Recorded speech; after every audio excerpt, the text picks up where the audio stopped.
ఎన్టీఆర్, హృతిక్ రోషన్ కలిసి నటిస్తున్న హిందీ చిత్రం 'వాటు'. అయాన్ ముఖర్జీ దర్శకత్వం వహిస్తున్నాడు. యశ్రాజ్ ఫిలిమ్స్ బ్యానర్ పై ఆదిత్య చోప్రా నిర్మిస్తున్నారు. ఇప్పటికే షూటింగ్ దాదాపుగా పూర్తయిన ఈ చిత్రం నుండి త్వరలోనే వరుసగా అప్డేట్స్ రానున్నాయి. ఈ చిత్రంలో ఎన్టీఆర్, హృతిక్ రోషన్ మధ్య ఒక మాస్ సాంగ్ ఉందట. ఆ పాటలో ఇద్దరు డాన్స్ అదరగొట్టినట్లు సమాచారం.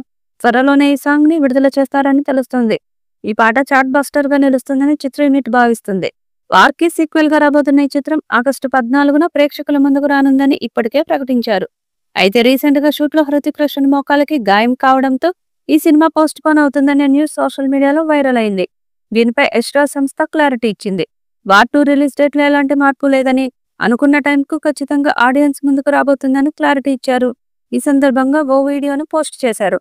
వరల్డ్ వైడ్ గా బీభత్సం సృష్టించేందుకు మేం ఆగస్టు 14న వస్తున్నామంటూ పోస్ట్ చేయడంతో ఈ సినిమాపై మరిన్ని అంచనాలు ఏర్పడ్డాయి.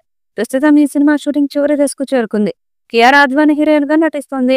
RRR తర్వాత పాన్ ఇండియా స్టార్ అయిపోయిన తారక్ గతేడాది దేవరాగా వచ్చాడు.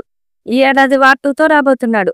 తాజాగా ఫ్యాన్స్ ట్విట్టర్ లో అప్డేట్స్ కోసం ట్వీట్ చేయగా దీనికి రిప్లై ఇచ్చిన యశ్రాజ్ ఫిలిమ్స్ ఆగస్టు 14న వార్ 2 థియేటర్లలోకి వస్తుందని అధికారికంగా ప్రకటించింది.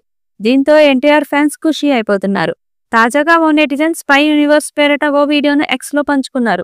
అందులో యశ్రాజ్ ఫిలిమ్స్ స్పై సినిమాల్లో నటించిన వాళ్ళంతా గ్రూప్ చాటింగ్ చేస్తున్నట్లు, ఆఖర్లో ఎన్టీఆర్ ఆ చాట్లోకి ఎంట్రీ ఇచ్చినట్లు వీడియో క్రియేట్ చేశారు. దీనిపై చిత్ర నిర్మాణ సంస్థ స్పందిస్తూ, మేము వార్ 2 మార్కెటింగ్ ప్రారంభించకముందే మీరు అద్భుతంగా ప్రమోషన్లు మొదలుపెట్టారు. 2025 ఆగస్టు 14న ప్రపంచవ్యాప్తంగా సినిమా వస్తుంది. ఆ రోజు థియేటర్లలో అల్లకల్లోలం జరుగుతుంది. విడుదల తేదీపై తొలిసారి అధికారికంగా స్పష్టత ఇచ్చింది. ఈ నేపథ్యంలో రిలీజ్ డేట్తో ఓ కొత్త పోస్టర్ను విడుదల చేయాలంటూ నెటిజన్లు డిమాండ్ చేయడం మొదలుపెట్టారు. అయాన్ ముఖర్జీ దర్శకత్వంలో స్పై యాక్షన్ థ్రిల్లర్గా ముస్తాబోతున్న ఈ సినిమా ప్రస్తుతం ముగింపు దశ చిత్రీకరణలో ఉంది.